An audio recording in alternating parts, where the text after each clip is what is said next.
कर्म का मतलब केवल व्यापार नहीं है। The business which you do, that is not just the karma. Let me be very clear.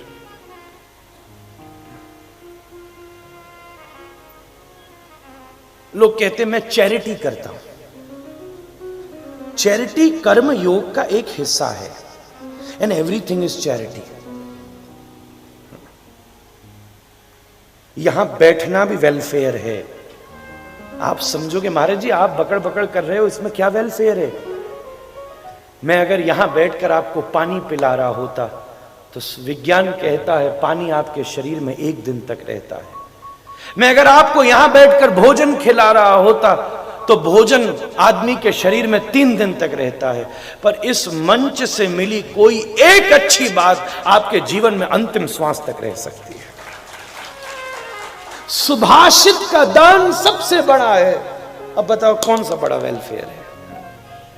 यहां से अगर एक इंस्पिरेशन मिल गई, यहां से अगर कभी आपको जीवन में किसी महत्वपूर्ण दिन इस कथा ने आपको अगर झूठ बोलने से बचा लिया, क्या इससे बड़ा कोई वेलफेयर हो सकता है?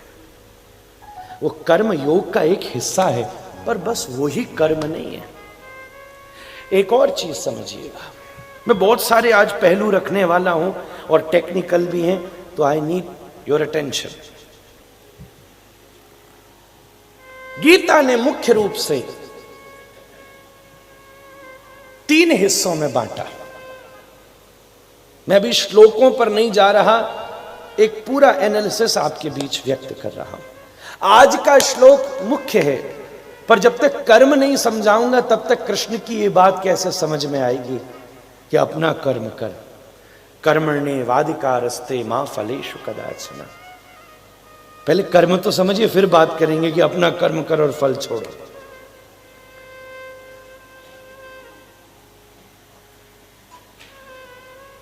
पहली बात, there is nothing like, Gita कहती है नथिंग लाइक गुड कर्म और बैड कर्म। कर्म इज कर्म।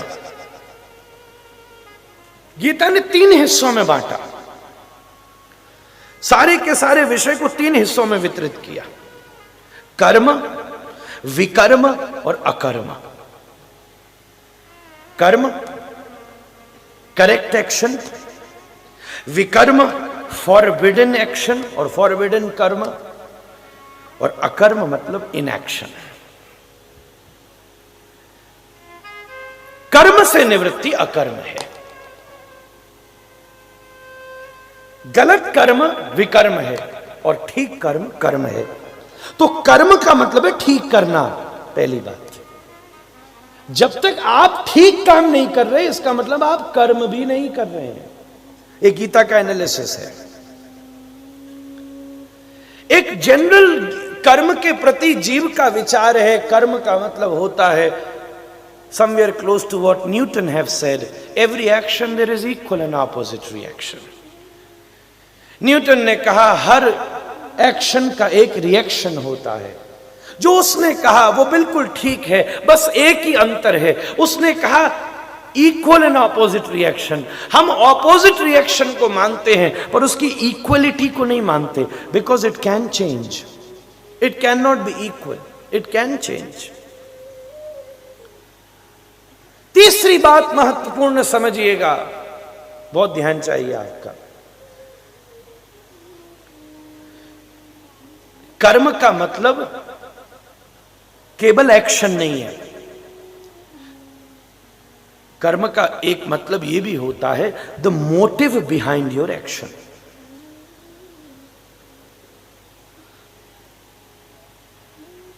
मोटिव बिहाइंड योर एक्शन, करने के पीछे का आपका लक्ष्य क्या है। एक डाकू के पास भी चाकू होता है और एक डॉक्टर के पास भी चाकू होता है। मजे की बात यह है कि दोनों ही मुंह भी ढक कर आते हैं और डॉक्टर तो कुछ ज्यादा ही ढका होता है, कुछ दिखता ही नहीं है। इधर से भी ढका, इधर से, और वेल ढका हुआ, बहुत अच्छी तरह ढका हुआ, ऊपर से नीचे तक ढका हुआ, हाथ भी सब। मजे की बात यह है कि पेट दोनों ही काटते हैं। एक्शन एक सा है, पेट दोनों नहीं काटा, पर दोनों के मोटिव में बहुत डिफरेंस था। जब डकैत काट रहा है आपको मारने के लिए और डॉक्टर काट रहा है आपको बचाने के लिए। जब डकैत ये काम करता है तो आप पुलिस को फोन करते हो, भाई वो बचाओ। और जब डॉक्टर ये काम करता है तो डॉक्यूमेंट पे साइन भी कर देते हो, मर गए तो तेरी कोई जिम्मेदारी नहीं। आपके एक्शन के पीछे का आपका उद्देश्य, ये कर्म है कि ये विकर्म है कि ये अकर्म है, इसका निर्णय करता है। आपका मोटिव डिसाइड करेगा कि जो आपने एक्शन किया वो आपने कर्म किया, मींस द राइट एक्शन, कि आपने विकर्म किया, द फॉरबिडन एक्शन, कि आपने अकर्म किया, it was an action. You have done something but still it was an action, there was no action. वहां कर्ता का भाव, वहां निमित्त का भाव था, निमित्त थे तुम।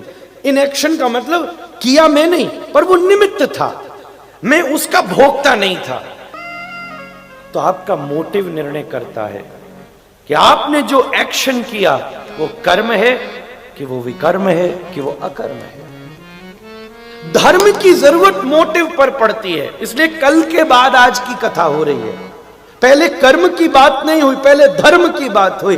धर्म आपके मोटिव को बैलेंस कर सकता है कि आप जो मोटिव हो उसमें धैर्य होना चाहिए, उसमें मोटिव में अक्रोध होना चाहिए, मोटिव में सत्य होना चाहिए, मोटिव में परोपकार होना चाहिए। धर्म के 10 लक्षण जो मैंने कहे, अगर आपके मोटिव में वो 10 बातें हैं तो आपका एक्शन कर्म है। थोड़ा विषय इंटेलेक्चुअल है, पर ध्यान से सुनिएगा।